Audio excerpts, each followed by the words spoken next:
తాకట్టులో ఉన్న బంగారం అమ్మాలనుకునే వారి ఇన్ఫర్మేషన్ ఇస్తే దాని వాల్యుయేషన్ బట్టి మీకు కమిషన్ కూడా ఇస్తుంది gold hub. MLC Kalvakuntla Kavitha bail petition సంబంధించి ఢిల్లీ హైకోర్టులో వాదనలు ప్రారంభమైనట్టుగా తెలుస్తుంది. ముఖ్యంగా ఎమ్మెల్సీ కల్వకుంట్ల కవిత తరపున వాదనలు జరుగుతున్నట్టుగా మనకు సమాచారం వస్తుంది. ఒక మహిళగా పరిగణలోకి తీసుకోవాల్సిన అవసరం కనిపిస్తుంది. మరోవైపు ఎమ్మెల్సీ కల్వకుంట్ల కవితకు సంబంధించి ఇంతవరకు తనకు వ్యతిరేకంగా ఒక్క ఆధారం కూడా సమర్పించలేకపోయారు. ఏదైతే ఈ కేసులో ఇన్వాల్వ్మెంట్ ఉన్నటువంటి అప్రూవర్స్ గా మారిన వాళ్ళు ఎవరైతే ఉన్నారో వాళ్ళ సమాచారం ఆధారంగా బేస్ చేసుకుని మాత్రమే తనను అరెస్ట్ చేసిన పరిస్థితి ఉందని చెప్పి ఒకవైపు వాదనలు జరుగుతున్న పరిస్థితి కనిపిస్తుంది. మహిళగా తనకు దాని పరిగణలోకి తీసుకోవాలి. అలాగే తనకు అనారోగ్య సమస్యలు ఉన్న విషయాన్ని కూడా మరొకసారి వాదనల సందర్భంగా కవిత తరఫు న్యాయవాదులు వినిపిస్తున్న పరిస్థితి కనిపిస్తుంది. మరొక వైపు ఈడీ తరఫున న్యాయవాదులు కూడా చాలా బలంగా వాదనలు వినిపిస్తున్నారు. ఈ కేసులో సూత్రధారి పాత్రధారి ఎమ్మెల్సీ కల్వకుంట్ల కవితే. ఆమెకు వ్యతిరేకంగా బలమైన ఆధారాలు ఉన్నాయి. 100 కోట్ల కుంభకోణానికి సంబంధించి 100 కోట్లు ఆప్కి సమర్పించిన విషయానికి సంబంధించి పూర్తి స్థాయిలో ఆధారాలు ఉండబట్టే అరెస్ట్ చేశాము. ఏమైనా గనక ఇప్పుడు బెయిల్ ఇచ్చి బయటకు పంపిస్తే సాక్షులను ప్రభావితం చేస్తారు. ఎమ్మెల్సీగా ఉన్నారు, మాజీ ముఖ్యమంత్రి కుమార్తెగా ఉన్నారు, పూర్తిగా ప్రభావితం చేస్తారు. ఎందుకంటే గతంలో చరిత్ర ఉంది, మొబైల్ ఫోన్స్ ధ్వంసం చేసిన చరిత్ర ఉంది, ఆధారాలు చెరిపేసిన చరిత్ర ఉంది. ఈ సమయంలో బెయిల్ ఇస్తే గనక మళ్ళీ కథ మొదటికి వస్తుందని చెప్పి ఇటువైపు కూడా వాదనలు బలంగా వినిపించే పరిస్థితి కనిపిస్తుంది. మరి కింది కోర్టులో బెయిల్ నిరాకరించిన నేపథ్యంలో ఢిల్లీ హైకోర్టులో పరిస్థితి ఏ విధంగా ఉండబోతుంది? ఢిల్లీ హైకోర్టు ఏమైనా ఉపశమనం కల్పించే విధంగా తీర్పిచ్చే పరిస్థితి ఏమైనా కనిపిస్తుందా లేదా? ఈ విషయానికి సంబంధించి కొంత మనం డిస్కస్ చేసే ప్రయత్నం చేద్దాం. న్యూస్ రూమ్ నుంచి తిరుపతి మా కొలీగ్ లైవ్ కాల్ ద్వారా జాయిన్ అయ్యారు. తిరుపతి, ఈడీ కేసులో కింది కోర్టులో వాదనలు గతంలో కూడా బాగా జరిగాయి, కానీ బెయిల్ నిరాకరించిన పరిస్థితి కనిపిస్తుంది. ఇప్పుడు కింద కోర్టులో తీర్పును సవాల్ చేస్తూ బెయిల్ కావాలంటూ ఢిల్లీ హైకోర్టును కూడా ఎమ్మెల్సీ కవిత ఆశ్రయించారు. ఏం జరగబోతుంది? బెయిల్ వస్తుందా రాదా? కల్వకుంట్ల ఫ్యామిలీ అయితే కొంత ఉత్కంఠ పరిస్థితి కనిపిస్తుంది. ఎక్కడైనా కొంత రిలీఫ్ దొరుకుతుందని వాళ్ళు ఒక ఆశ పెట్టుకున్న పరిస్థితి కనిపిస్తుంది. అట్లా ఏమన్నా చూడొచ్చా? రైట్, కవితకు సంబంధించినటువంటి బెయిల్ పిటిషన్ ఢిల్లీకి సంబంధించిన హైకోర్టుకు వచ్చినటువంటి పరిస్థితి. స్పెషల్ జడ్జ్ అక్కడ స్వర్ణకాంత్ శర్మ చూస్తున్నటువంటి పరిస్థితి. 12 గంటలకు కవితకు సంబంధించిన జనరల్ బెయిల్ పిటిషన్ బెంచ్ మీదకి వచ్చినటువంటి నేపథ్యంలోనే అక్కడ కోర్టులో ఆల్రెడీ వాదోపవాదనలు కూడా జరుగుతున్నటువంటి పరిస్థితి. కవితకు సంబంధించినటువంటి సీనియర్ అడ్వకేట్ కూడా వాదనలు జరుపుతున్నటువంటి పరిస్థితి. కానీ ఎన్ఫోర్స్మెంట్ డైరెక్టరేట్ అధికారులు, ఓవైపు సెంట్రల్ బ్యూరో ఆఫ్ ఇన్వెస్టిగేషన్ అధికారులు కూడా కవితకు బెయిల్ ఇస్తే ఖచ్చితంగా బయటికి పోయి ఆమె మ్యానిపులేట్ చేసేటటువంటి అవకాశం ఉంటుంది అంటూ కూడా వాళ్ళు అక్కడ వినబడుతున్నటువంటి అంశం. ఇంకో చర్చ ఏంటంటే ఆల్రెడీ లోయర్ కోర్టులోనే కవితకు బెయిల్ రాలేదు. లోయర్ కోర్టులోనే బెయిల్ రాలేదు, హైకోర్టులో ఎట్లా వచ్చేటటువంటి అవకాశం ఉంటుంది? ఎందుకంటే కవితకు సంబంధించి దాదాపు 2 నెలలు ఆమె అరెస్ట్ అయ్యి దాదాపు 2 నెలలు పూర్తవుతున్నటువంటి నేపథ్యంలో కవితకు బెయిల్ ఇస్తే ఖచ్చితంగా బయటికి పోయి ఎవరైతే నిందితులు ఉంటారో ఢిల్లీ లిక్కర్ స్కామ్కి సంబంధించినటువంటి కీలక పాత్ర పోషించినటువంటి, కీ రోల్ పాత్ర పోషించినటువంటి నేతలు ఎవరైతే ఉన్నారో వాళ్ళని భయప్రాంతులకు గురి చేసి కవిత అక్కడ ఉన్నటువంటి లిక్కర్ స్కామ్కి సంబంధించినటువంటి అనేకమైనటువంటి కీలకమైన ఆరోపణలు ఎదుర్కొన్నటువంటి నేపథ్యంలో ఎవరెవరైతే నిందితులు ఉంటారో వాళ్ళ కుటుంబ సభ్యులను కూడా బెదిరించేటటువంటి అవకాశం ఉండొచ్చు. లేకపోతే కీలకమైన ఎవిడెన్స్ ని కూడా కవిత ధ్వంసం చేసేటటువంటి కార్యక్రమం చేయొచ్చు అంటూ కూడా సిబిఐ, ఈడీ అధికారులు వాదనలో చెప్తా ఉన్నారు. మెయిన్ గా తాను మహిళగా ఉన్నాను కాబట్టి దాన్ని పరిగణలోకి తీసుకోండి, నాకు కొన్ని అనారోగ్య సమస్యలు ఉన్నాయి వాటిని పరిగణలోకి తీసుకోండి అని చెప్తున్నారు. సో దీన్ని ఏమన్నా క్యాల్కులేట్ చేసే అవకాశం ఏమైనా కనిపిస్తుందా? పోయిన నెల 8వ తారీఖు ఎమ్మెల్సీ కల్వకుంట్ల కవితకు చేసినటువంటి కథ మనం అందరం చూసినాం. నా కొడుకుకు పరీక్షలు ఉన్నాయి, నాకు ఇబ్బంది అవుతా ఉంది, నా ఆరోగ్యం బాగాలేదు, నా కొడుకు ఆరోగ్యం బాగాలేదు, దయచేసి నాకు బెయిల్ ఇవ్వండి, తట్టుకోలేకపోతా ఉన్నా, ఇబ్బంది అవుతా ఉందని చెప్పి అనేక కోణాలలో ఆమె రోజ్ అవెన్యూ కోర్టుకి సంబంధించినటువంటి స్పెషల్ జడ్జికి లేఖ రాసేటటువంటి ప్రయత్నం చేసింది. కోర్టుకు పోయి జడ్జి ముందు కన్నీళ్లు పెట్టుకున్నటువంటి ఆ సన్నివేశాలు కూడా మనం పూర్తి స్థాయిలో చూసినాం.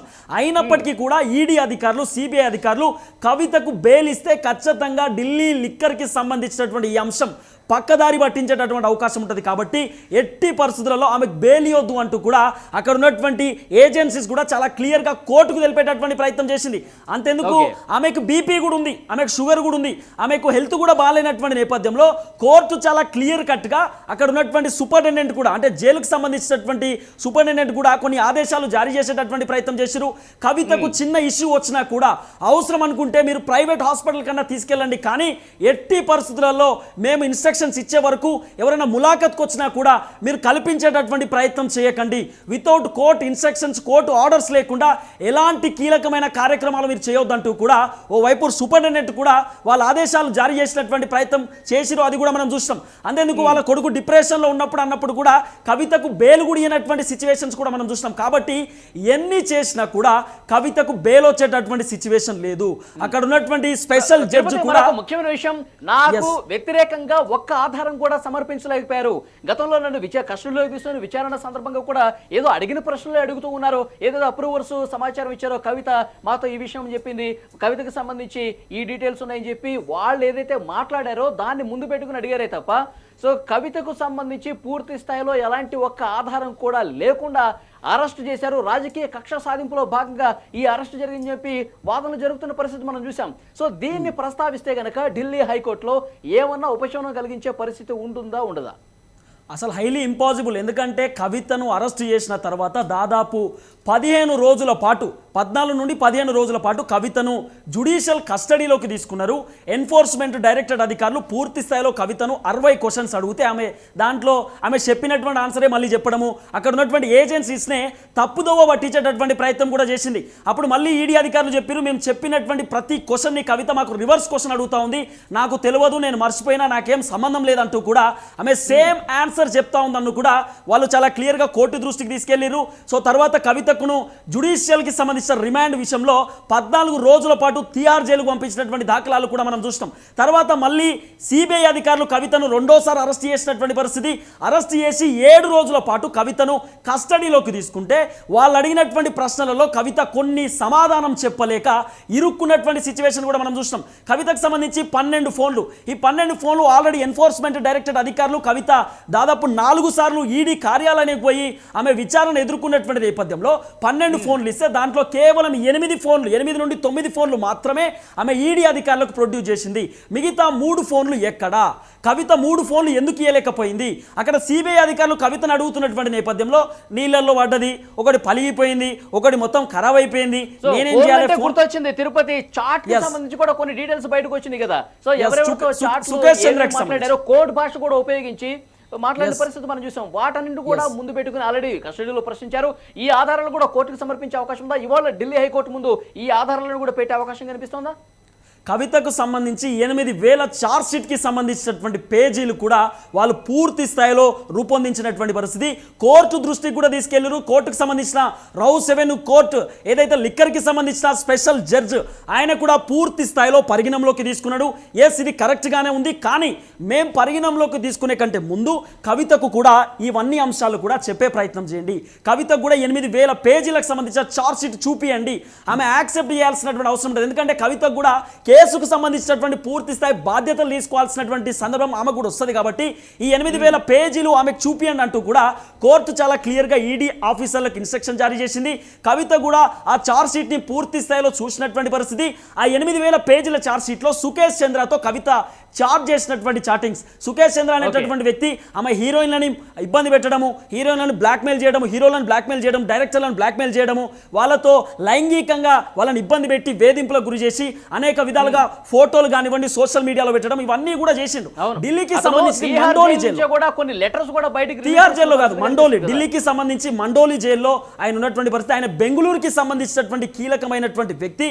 వాళ్ళ నాన్న క్యాబ్ డ్రైవర్గా పనిచేసేటటువంటి కార్యక్రమం చేస్తూ ఉన్నాడు. సో ఈ వ్యక్తి ఎవరైతే ఉన్నారో సుకేష్ చంద్ర అనే వ్యక్తి 15 కిలోల నెయ్యి, కోడింగ్ భాష నడుక్కి నెయ్యి కాదు 15 కోట్ల రూపాయలు బీఆర్ఎస్ పార్టీ భవన్కి వచ్చి డిఫెండర్ కార్లో, వైట్ కలర్ కార్లో నేను ఇచ్చిన అనేటటువంటి లేఖలు కూడా రాసిండు. అనేక కోణాలలో కవితకు సంబంధించినటువంటి అంశాలలో ఆయన ఓవైపు వాట్సాప్ చాటింగ్ కానివ్వండి, లేఖలు కానివ్వండి, పూర్తి స్థాయిలో సంచలనాన్ని సృష్టించినటువంటి దాఖలాలు కూడా మనం విన్నాం. తర్వాత దినేష్ చౌహాన్ అనేటటువంటి వ్యక్తి కూడా బెంగళూరుకి సంబంధించినటువంటి వ్యక్తి. ఆయన ప్రస్తుతం బీహార్లో ఉన్నటువంటి పరిస్థితి. 100 కోట్ల రూపాయలు ఆమ్ ఆద్మీ పార్టీకి ఏది హవాలా రూపంలో, ఎందుకంటే హవాలా అంటే మీకు చాలా క్లియర్ క్లియర్గా తెలుసు, 2 నెంబర్స్ ఉంటాయి, ఒక నోటుకు సేమ్ నెంబర్ కనుక మ్యాచ్ అయితే ఇక్కడ ఉన్నటువంటి డబ్బు వేరే రూపంలో మార్చేటటువంటి సిచ్యువేషన్ కూడా ఉంటుంది. సో కవితకు దుబాయ్లో ఆల్రెడీ బుర్జ్ ఖలీఫాలో ఆమెకు అపార్ట్మెంట్లు ఉన్నాయి, ప్లాట్లు ఉన్నాయి, అనేక దందా చేస్తూ ఉంది కవిత అని చెప్పి అనేక కోణాలలో మాట్లాడినాం. సో కవితకు కూడా బుర్జ్ ఖలీఫాకు సంబంధించిన అపార్ట్మెంట్లకు సంబంధించి కానివ్వండి కొన్ని కంపెనీలు కూడా ఉన్నటువంటి నేపథ్యంలో ఇక్కడ ఉన్నటువంటి అమౌంట్ని అక్కడ ఆమె అంటే డబ్బులు అటు ఇటుగా మలిచిందనేటటువంటి సిచ్యువేషన్ కనబడుతున్నటువంటి పరిస్థితి. ఆ అంశం పైన కూడా ఈడీ అధికారులు కోర్టు దృష్టికి తీసుకెళ్లిరు. సో మరి ఇన్ని ఆధారాలు బయట కనిపిస్తుంటే, కోడ్ లాంగ్వేజ్ లో చేసిన చాట్ బయటకు కనిపిస్తుంటే, 100 కోట్ల రూపాయలు ఎవరి ద్వారా ఆమ్ ఆద్మీ పార్టీకి చేరవేశారో ఇన్ని ఆధారాలు కనిపిస్తుంటే, తనకు వ్యతిరేకంగా ఒక్కటి కూడా ఇంతవరకు ప్రూవ్ చేయలేకపోయారు అని చెప్పడాన్ని అసలు ఏ విధంగా అర్థం చేసుకోవాలి? ఢిల్లీ హైకోర్టు అసలు నమ్మే పరిస్థితి ఏ విధంగా ఉంటుంది? ఇప్పుడు బెయిల్ ఇచ్చే పరిస్థితి ఉంటే గనక మళ్ళీ కథ మొదటికి వస్తుంది, సాక్షుల్ని తీవ్రంగా ప్రభావితం చేస్తుందని చెప్పి ఏదైతే ఈడీ తరఫున వాదనలు కావచ్చు, సిబిఐ తరఫున వాదనల్ని యాక్సెప్ట్ చేసే పరిస్థితి ప్రస్తుతం ఉండే అవకాశం చాలా ఎక్కువగా కనిపిస్తుంది కదా తిరుపతి. ఇప్పుడు ఢిల్లీ ఉప ముఖ్యమంత్రి మనీష్ సిసోడియా, ఆయన ఎక్సైజ్ మినిస్టర్ కూడా ఢిల్లీకి సంబంధించి ఆయన చాలా క్లియర్గా ఈడీ అధికారులు ఆయన క్వశ్చన్ అడిగినప్పుడు ఆయన చెప్పిండట, మాకు సంబంధం లేదు, ఢిల్లీ ఒబెరాయ్ హోటల్లో ఎమ్మెల్సీ కవిత సౌత్ గ్రూప్ని ఫామ్ చేసి ఢిల్లీ లిక్కర్ పాలసీ ఎట్లుండాలి అంటే, ఇది ఢిల్లీ కదా, పెద్ద క్యాపిటల్ కదా, చిన్న చిన్న దుకాణాలు ఉంటాయా, పెద్దవి ఉండాలి, ఎందుకంటే తాగేటోళ్ళు ఎక్కువ ఉంటారు కాబట్టి మనం మంచిగా మాలు మసాలా అన్నీ ఉండాలని చెప్పి ఘాటుగా ఆమె అక్కడ కూర్చోబెట్టి మరి తెలుగుకు సంబంధించి అంటే మన సౌత్కి సంబంధించినటువంటి వ్యక్తులతో మాట్లాడి, దాంట్లో శరత్ చంద్రారెడ్డి ఉన్నాడు, తర్వాత దినేష్ అరోరా ఉన్నాడు, అరుణ్ అరోరా ఉన్నారు, తర్వాత అరుణ్ రామచంద్ర పిల్లయ్య ఉన్నాడు, అనేకమైనటువంటి వ్యక్తులతో ఆమె కూర్చోబెట్టి మాట్లాడి అక్కడ ఎవరైతే ఉప ముఖ్యమంత్రి మనీష్ సిసోడియాతో డిస్కస్ చేసి, సో మద్యం దుకాణాలన్నీ కూడా బంద్ చేయండి, ప్రైవేటీకరణ చేయండి, మనకు ఉపయోగపడే విధంగా లిక్కర్ షాపులు ఉండాలంటూ కూడా చాలా క్లియర్గా కవిత ఇన్స్ట్రక్షన్స్ ఇచ్చేటటువంటి ప్రయత్నం చేస్తే మనీష్ సిసోడియా టక్కున 25 రిటైర్ జోన్లు చేసిండు. ఈ 25 రిటైర్ జోన్లో కవితకు 5 రిటైర్ జోన్లు వచ్చినాయి. దీంట్లో ఏది సమీర్ మహేంద్రకు సంబంధించిన ఇండో స్పిరిట్కి సంబంధించిన కంపెనీలు 2 వచ్చినాయి. ఇది మద్యం తయారీకి సంబంధించిన కంపెనీలలో కవితకు 33% వాటా. ఇది చాలా క్లియర్గా చార్జ్ షీట్లో కూడా ఉన్నది. సమీర్ మహేంద్రకు సంబంధించిన చార్జ్ షీట్లో కూడా కవితకు సంబంధించి 32వ పేజీలో కవిత పాత్ర కీలక పాత్ర అని చెప్పి ఆయన చార్జ్ షీట్లో కూడా ఉన్నటువంటి పరిస్థితి. ఇంకా అంతకంటే ఎక్కువ ఆదాయం కావాలి. తర్వాత కవితకు సంబంధించిన బ్యాచ్కి 5 రిటైర్ జోన్లు వచ్చినాయి. అంటే మద్యం షాపుకు సంబంధించి ప్రైవేటీకరణ చేసిన మద్యం షాపులు, అమ్ముకునేటటువంటి మద్యం షాపులు 5 రిటైర్ జోన్లు. ఈ 5 రిటైర్ జోన్లకు దాదాపు ఒక్కొక్క షాపుకు 100 కోట్ల రూపాయల జిఎస్టీ కట్టాలి. అంటే 500 కోట్ల రూపాయలు రాష్ట్ర ప్రభుత్వానికి ఇప్పటిదాకా వాళ్ళు జిఎస్టీలు కట్టనటువంటి దాఖలాలు కూడా మనం చూస్తూ ఉన్నాం. కవితకు సుమారు ఒక్క సంవత్సరానికి 1000 కోట్ల రూపాయల లాభం. ఎందుకంటే ఒక్క మద్యం షాపుకు 30 కోట్ల రూపాయల లాభం వస్తుందట. కవితకు 30-35% వాటా. అంటే ఎంత ఉండొచ్చు సుమారు? ఇవన్నీ అంశాలు వ్యవహరించిన పరిస్థితి కనిపిస్తుంది తిరుపతి. ఒక్క రూపాయి కూడా పెట్టుబడి లేకుండా 1000 కోట్ల ఆదాయం సంపాదించే పరిస్థితి కనిపిస్తుంది ఈ పాలసీ వల్ల కవిత. ఎస్, అదే చెప్తున్నా. ఇంకోటి ఏంటంటే కవితకు సంబంధించిన పాత్రలో అనేకమైనటువంటి వ్యక్తులు, ఆంధ్రాకి సంబంధించి మాగుంట్ల రాఘవ అనుకుంటే ఆయన కూడా కీలక పాత్ర పోషించినటువంటి పరిస్థితి, వాళ్ళ నాయన హస్తం కూడా ఉందనేటటువంటి చర్చ వినబడుతున్నది. రాఘవ అనేటటువంటి వ్యక్తితో కవితను కూర్చోపెట్టి మరి విచారణ చేసినటువంటి నేపథ్యంలో ఆయన కూడా క్లియర్గా చెప్పిండు, కవితనే మాకు ఫోన్ చేసి మరి రమ్మని చెప్పింది, అరుణ్ రామచంద్ర పిల్లయ్య వాళ్ళ ఇంట్లో మీటింగ్ పెట్టింది, మీటింగ్ పెట్టి మనం అందరం కూడా ఒకటి, మనం అందరం కలిసి పనిచేస్తే మనం కోటీశ్వరం అవుతామంటూ కూడా కవిత చెప్పే ప్రయత్నం చేసింది అనేటటువంటి అంశాన్ని కూడా రాఘవ అనేటటువంటి వ్యక్తి బయట పెట్టినటువంటి దాఖలాలు కూడా మనం చూసినాం. సో కాబట్టి ఇవన్నీ అంశాలను పరిగణంలోకి తీసుకున్నటువంటి ఈడీ, సిబిఐ, ఎందుకంటే ఇన్ని రోజులు ఈడీ మాత్రమే ఉంటుండే. ఎప్పుడైతే సిబిఐ అధికారులు దాదాపు 1.5 year బ్యాక్ కవిత వాళ్ళ ఇంటికి పోయి సుమారు 10 గంటల సేపు విచారణ చేసినటువంటి దాఖలాలు కూడా మనం చూసినాం. వాళ్ళ ఇంట్లో 2 కెమెరాలు పెట్టి మరి కవితను క్వశ్చన్ చేసినటువంటి సిచ్యువేషన్స్ కూడా మనం చూసినాం. అనేకమైనటువంటి డాక్యుమెంట్లు, అక్కడ ఉన్నటువంటి లాకర్ రూమ్లు, అన్ని కోణాలలో వాళ్ళు విచారణ చేసి తర్వాత అరెస్ట్ అనేటటువంటి సన్నివేశాలు జరిగింది. కానీ అరెస్ట్ కానటువంటి సిచ్యువేషన్ చూసినాం. సో ఎన్నికల ముందు బీజేపీ అరెస్ట్ చేసింది, కాంగ్రెస్ అరెస్ట్ చేసింది అనేటటువంటి అంశాన్ని కూడా కవిత కోర్టులో ప్రస్తావించేటటువంటి ప్రయత్నం చేసింది. రౌస్ రెవెన్యూ కోర్టుకు సంబంధించిన స్పెషల్ జడ్జి కవితకు వార్నింగ్ ఇచ్చిండు, కోర్టు ప్రాంగణంలో మాట్లాడొద్దు, ఎందుకంటే ఆల్రెడీ మీరు నిందితురాలుగా ఉన్నారు, మీ పైన ఛార్జ్ షీట్ కూడా దాఖలైనటువంటి పరిస్థితి, కాబట్టి కోర్టును ఎట్లా తప్పుదోవ పట్టిస్తారు? జడ్జిమెంట్ రాకంటే ముందు కవిత మాట్లాడుతుంది కోర్టులో, నేను తాత్కాలికంగా తిహార్ జైలుకు పోవచ్చు, నన్ను ఇబ్బంది పెడతా ఉన్నారు, ఈడీ అధికారులు, సిబిఐ అధికారులు నా పైన బద్నాం చేస్తా ఉన్నారు అంటూ కూడా ఏజెన్సీస్ ని కవిత తప్పుదోవ పట్టించేటటువంటి ప్రయత్నం చేస్తా ఉంది. కాబట్టి కవిత పైన ముఖ్యమైన విషయం, ఢిల్లీ హైకోర్టులో అయితే వాదనలు 2 వైపుల నుంచి మరొకసారి బలంగా జరుగుతున్న పరిస్థితి కనిపిస్తుంది. ఇప్పుడు మనం మాట్లాడుకున్న మాటలన్నీ కూడా సో ముఖ్యంగా ఈడీ ఈడీ అధికారులు సిబిఐ అధికారులు తీసుకున్నటువంటి ఆధారాలు ఇన్వెస్టిగేషన్లో వచ్చినటువంటి విషయాలు అన్నీ కూడా వాటిని ముందు పెట్టి వాదనలు జరుపుతున్న పరిస్థితి కనిపిస్తుంది. మనకి ఇప్పుడు వరకు అందుతున్న లేటెస్ట్ ఇన్ఫర్మేషన్ ప్రకారం బెయిల్ ఇచ్చే పరిస్థితి లేదని చెప్తున్నారు. ఢిల్లీ హైకోర్టులో కూడా కవితకి అసంతృప్తే మిగులుతుందని ఒక సమాచారం వస్తుంది. ఇప్పుడు బెయిల్ ఇక్కడ నిరాకరిస్తే సుప్రీంకోర్టు వెళ్లే పరిస్థితి కూడా ఉందా? సుప్రీంకోర్టులో కూడా మళ్ళీ దీన్ని సవాల్ చేసే పరిస్థితి ఉండొచ్చా కవిత?